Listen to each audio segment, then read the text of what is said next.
Rob, let's move on to the cricket. Warner and Maxwell really turned it on for Australia yesterday, the resilient Australia that we know. So it sets up a nice decider at Newlands on Wednesday. What do you think the Proteas would have taken from that defeat? I know in T20 cricket, I mean, the margins are so small, and it's so sometimes neither here nor there. But with the World T20 just around the corner. Look, no panic stations.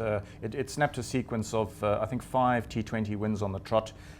Teams tend to not go much longer than that in T20 because it's such a lottery format that it is quite difficult to get on a roll. You've just got to be satisfied that you're playing your best possible cricket. And I think a lot of South African fans will be or should be reasonably magnanimous about losing a really tight one. Both teams went past 200, a typical Wanderers belter of a track. A little bit of a concern perhaps that this time South Africa batted first and then weren't able to defend. Still a little bit of anxiety about South Africa as a bowling unit under pressure, defending in the field. And of course, it's difficult at the Wanderers because the ball that just travels miles. We saw a few go clean out of the stadium yesterday, and it's a very difficult place to defend at. A lot of the South African bowling skills went a little bit awry. There's work to be done in terms of just reining in those wides, no balls that were very costly, especially near the death in the game. I mean, those extra runs and free hits and things were Morris ultimately had one shock over with the ball was just all over the show. No, they those were priceless sort of freebies to the Aussies, if you like.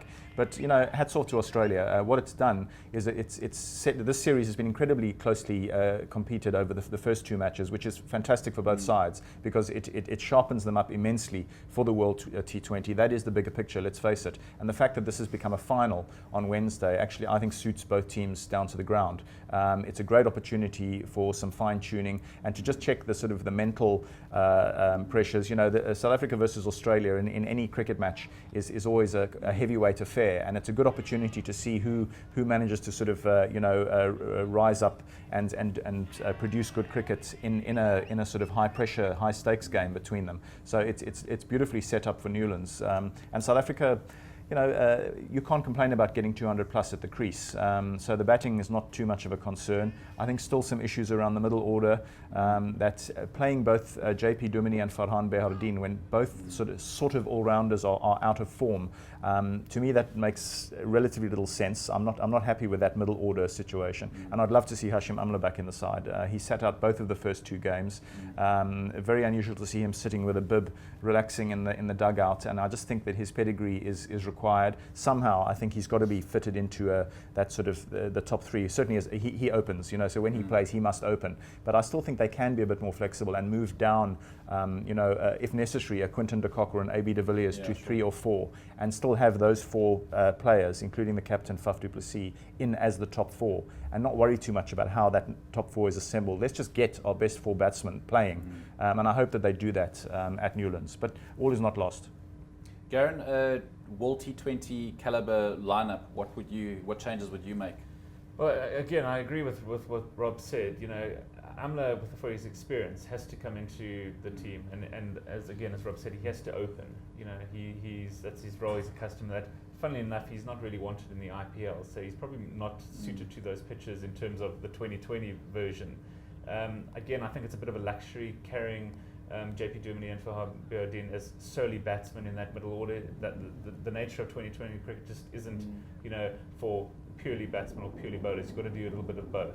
And so I think we're falling a bit short there. I would like to see Amla come in for one of those 2 players.